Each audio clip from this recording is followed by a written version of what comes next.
ஆண்டவர் என்கிட்ட அநேக முறை எப்படி பேசுவார் தெரியுமா? நான் நிறைய டைம் ஆண்டவரை அறியாத ஆட்களை என்னை வந்து என்கரேஜ் பண்ணுவாங்க. சில நாட்களில் ஏதாவது ரொம்ப டவுனாக இருந்தேன்னு வச்சுக்கோங்களேன், வாக்கிங் போகிறேன், இல்லை ஜாகிங் போகிறேன், இல்லை ஜிம்முக்கு போகிறேன், எங்கேயோ ஒரு இடத்துக்கு போகிறேன், சம்பந்தமே இல்லாத வேற ஒரு மதத்துக்காரர் என்கிட்ட வந்து பேசிட்டு போவார்.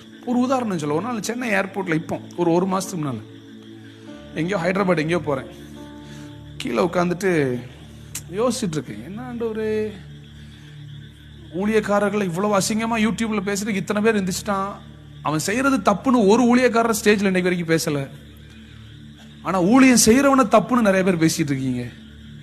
என்ன ஆண்டவரே, கிறிஸ்தவம் எங்க ஆண்டவரே போதும் நான் சொல்லிட்டு இருக்கேன் மனசுல. அந்த பக்கத்துல ஒரு சாமியார் ஒருத்தர் போறாரு, நல்ல ஒரு ருத்ராட்ச கொட்டெல்லாம் நிறைய போட்டு பட்டகிட்டெல்லாம் போட்டு ஒரு காவி ட்ரெஸ் போட்டு ஒரு சாமியார் போறாரு. அவரு கூட ஒரு 4 பேர் போறாங்க. போயிட்டு இருந்தவர் திரும்பி என்னை பார்த்து, ஹலோ ஜான் ஜெபராஜ் சார். நான் யார் அது, எனக்கு அவரை தெரியல, பட் அவர் பெரிய ஆளு போல. பக்கத்துல வந்து, நீங்க ஜான் ஜெபராஜ்? ஆமா. நிறைய பேரை நீங்க கடவுள்கிட்ட நடத்துறீங்க, நல்ல வேலை பண்றீங்க, தொடர்ந்து செஞ்சுக்கன்னு போயிட்டாரு.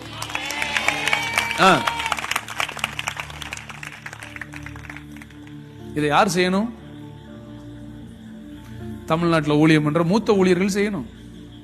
ஒரு முஸ்லீம் குடும்பத்துல இருந்து ஒருத்தன் வந்து இவ்வளவு வல்லமையான பாடல் எழுதுறான், உலகம் ஃபுல்லா டிராவல் பண்றான், இத்தனை மில்லியன் ஃபாலோவர்ஸ் வச்சிருக்கிறான், அநேக வாலிபர்களுக்கு இயேசுவை காண்பிக்கிறான். ஒரு போன் கால் பண்ணி, தம்பி உங்க பாட்டு நல்லா இருக்கு, நல்ல ஊழியம், நீ காணிக்க தர வேண்டாம்டா, உன் பிச்சை காசு எவனுக்கு வேணும்? ஏன்னா எங்க அப்பன் செல்வ செழிப்போடு வச்சிருக்காரு, எனக்கு ஒரு குறை கிடையாது.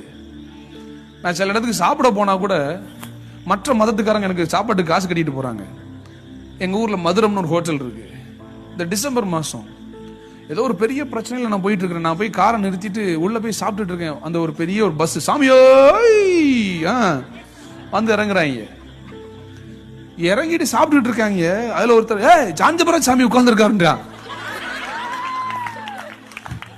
அந்த குரூப்ல எனக்கு ஒரு மாதிரி குது குதுன்னு இருந்துச்சு. வந்தாங்க பக்கத்துல வந்துட்டு, சாமி இவ்வளவு நேரம் பஸ்ல உங்க பாட்டு தான் ஓடிச்சுன்றியா? சரி சொல்லிட்டு அந்த வெயிட்டரை கூப்பிட்டு, இந்த சாமி சாப்பிடுறதுக்கு நாங்க காசு அவட்ட வாங்காதீங்க, அவட்ட வாங்காதீங்க. நான் உடனே, சாமியே ஏசப்பா போங்க. கடவுள் எவ்வளவு நல்லவர்னு சொல்றேன். எனக்கு கம்ப்ளீட் ரெஸ்பான்சிபிலிட்டி அவர் கையில் இருக்கு. சத்தம் ராமன்,